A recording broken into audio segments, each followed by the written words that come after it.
All right, friends, I'd like to thank you all tonight for coming and supporting the Fort Bend County Republican Party, because we could not have done it without you. And I'd like to recognize our sponsors, of course, but you can't have a Lincoln-Reagan dinner if you don't recognize Lincoln and Reagan. And we were blessed tonight to have Presidents Lincoln and Reagan with us. So if you two can please stand. There we have President Lincoln right there. That is Fort Bend ISD trustee David Hamilton. Let's give it up for him. And President Reagan, where's President Reagan? There we go right there. Ed Harth, thank you so much. I'd like to thank our ambassadors tonight for stepping up and really supporting the party. That's Dame Burson, thank you so much. Ali Shikani, thank you. Thank you for everything that you folks have done. I want to recognize our diplomats as well. Congressman Troy Nehls, who did an awesome job. Was he awesome as auctioneer? That was fantastic. Candidate for Commissioner Precinct 3, Mike Kahn, thank you so much. And our outstanding state senators, Joan Huffman and Lois Colcourse. Thank you for your ongoing support. It is fantastic. And I want to recognize also our legislators at every level who have stepped up to support the party, because this is what allows us to keep going. We appreciate the grassroots support. We appreciate the support from our legislators. And I want to thank at the county level, Commissioners Andy Myers and Vincent Morales. Thank you so much, folks, for supporting the party. And then I mentioned at the federal level, Congressman Troy Nehls, our outstanding state senators, Lois Colcourse and Joan Huffman, and then our state representatives, Gary Gates and Stan Kitzman. Thank you so much for supporting this event tonight. I'd like to recognize our elected officials, folks, because that's who we work for. That's why we spend all of this effort. So if all of the elected officials could please stand, I'd love for people to recognize you. This goes across judiciary, city council, our elected county positions. Thank you, folks. Let's give them a big round of applause. And then I'd like to recognize our candidates, because we have people out there running already. So if you are a candidate running for school board or running in 2024, please stand up. Folks, these are the people that are out there working. Let's give them a big round of applause.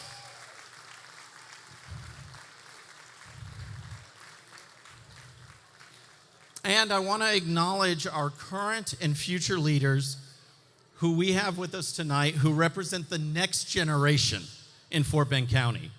Could the young Republicans, and actually anybody of high school or college age, please stand up? Folks, we say that we need to get younger people involved, and we're doing it. We are actually doing it. Let's give them a big welcome.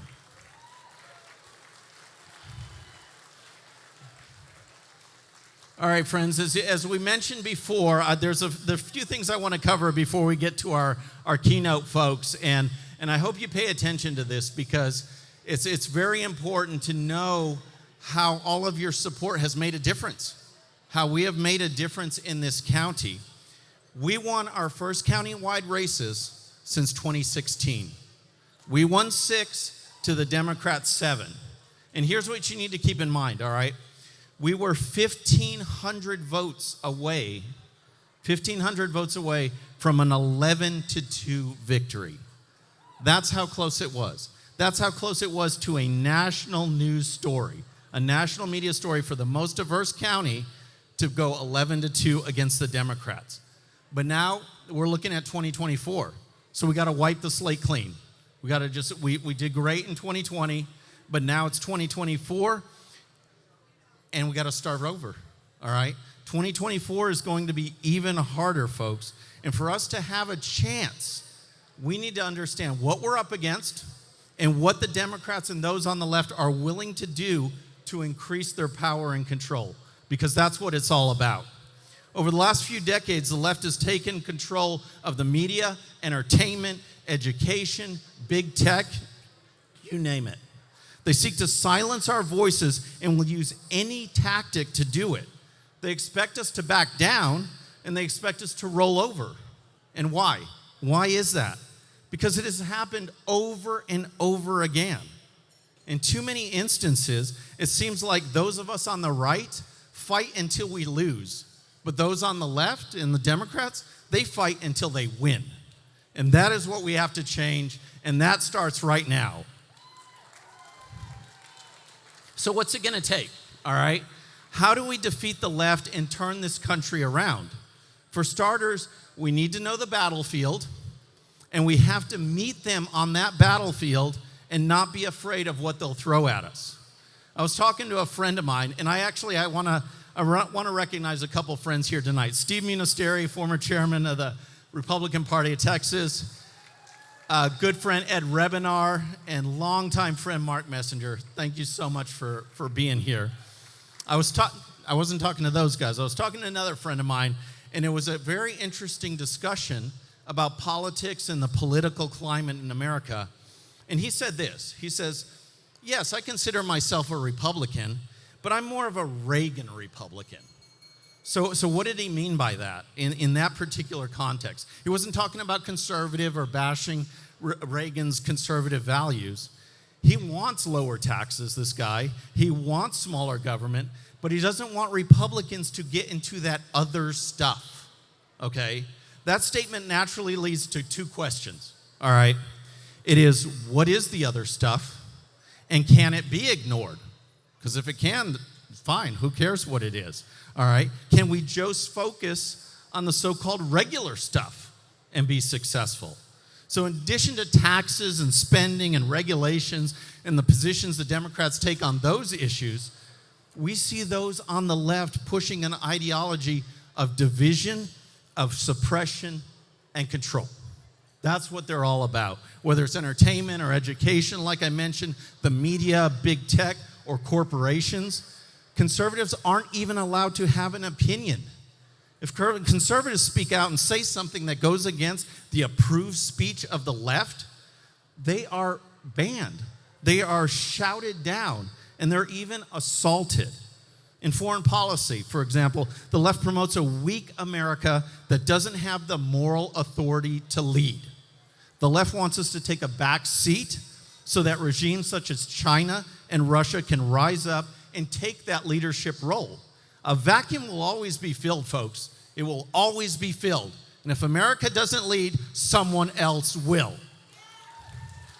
In energy policy, rather than being energy independent and a net exporter of energy, the left wants us to move to technologies that simply will not meet our energy demands, are not actually green, and make us more dependent on hostile nations. And then on domestic policy, the left promotes an agenda that destroys families, targets children, and stokes distrust and hatred by pushing racial and socioeconomic division. There are so many areas that the left is targeting that go well beyond taxes and spending. So the question is this: are we going to do something about it? Thomas Jefferson, in correspondence with a friend, he said this, and this is what is enshrined on the Jefferson Memorial if you go see it in Washington, D.C. He says, I have sworn upon the altar of God eternal hostility against every form of tyranny over the mind of man. Every form of tyranny, not just taxes, not just spending, every form of tyranny. So to do that, we have to be prepared, if we're going to fight, for the all-out assault of the left. Just look at what's going on now, and I want to give one example, and that's Riley Gaines, if anyone knows Riley Gaines, all right? Yeah, she's really making a name for herself. She is a former swimmer on the University of Kentucky's team, All-American, absolutely awesome. She was forced to swim against a man, William Thomas, a man who on the men's team was ranked 462 in the country. 462. But then the NCAA said, you know what? You can go ahead and swim as Leah Thomas, a woman, and he went from 462 to number one in the nation. So Riley Riley Gaines ended up she's been speaking out. She's been going to college campuses, doing media and she's been talking about the fundamental unfairness of the situation and what's happened to her. So what is the result? She's had speeches canceled. She's been punched repeatedly, stalked, and threatened. And why is that? Because she thinks women's sports should be for women. That's how outrageous that Riley Gaines is. All right. But what about the left? Okay. That's the party of women, right?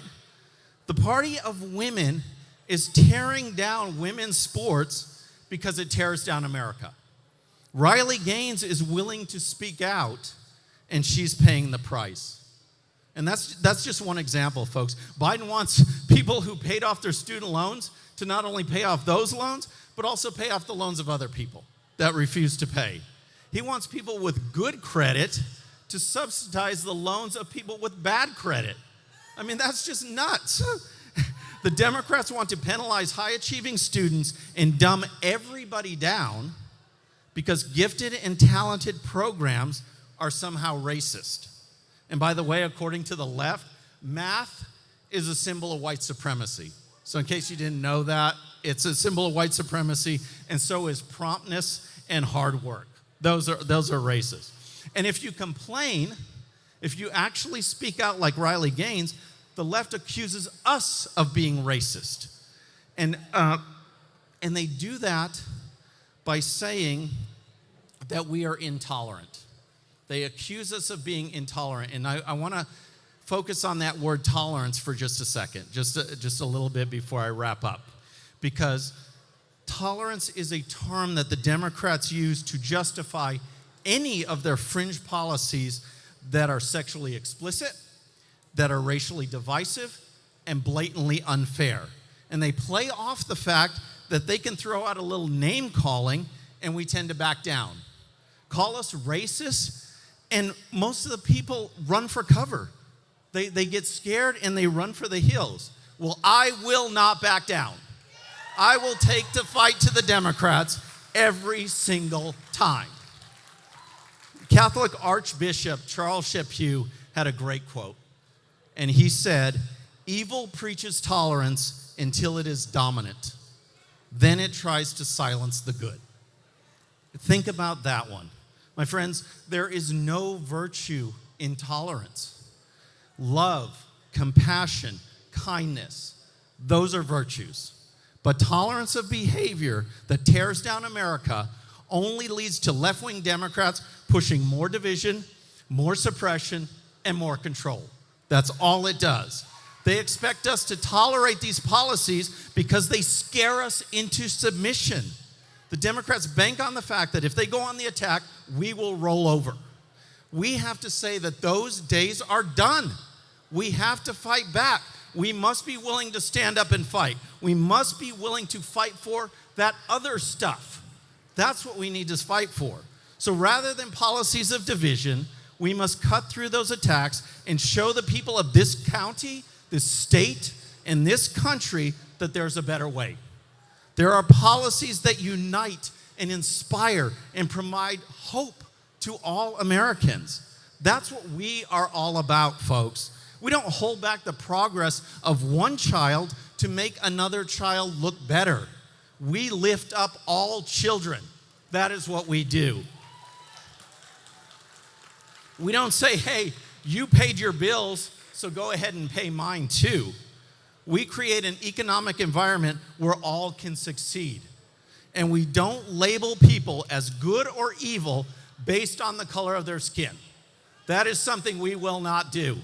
Instead, we say nothing is guaranteed, but if you have the drive and dedication and determination, we will tear down those artificial barriers so you can unleash your true potential.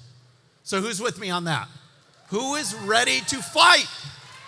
Friends, together we can make a difference. There are so many amazing people in this room, and the road will not be easy. The more we accomplish or even try to accomplish, the more we will be attacked. But we can't back down. There is absolutely too much at stake.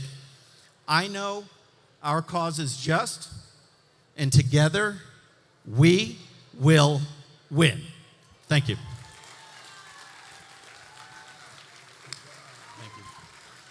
Bobby, you raised the roof. I think I heard God speaking. That was some thunderstorms out there again. We're going to have a storm coming, aren't we? Hell, we get a storm going. Let's do it. Give it up for Bobby, man. I tell you what.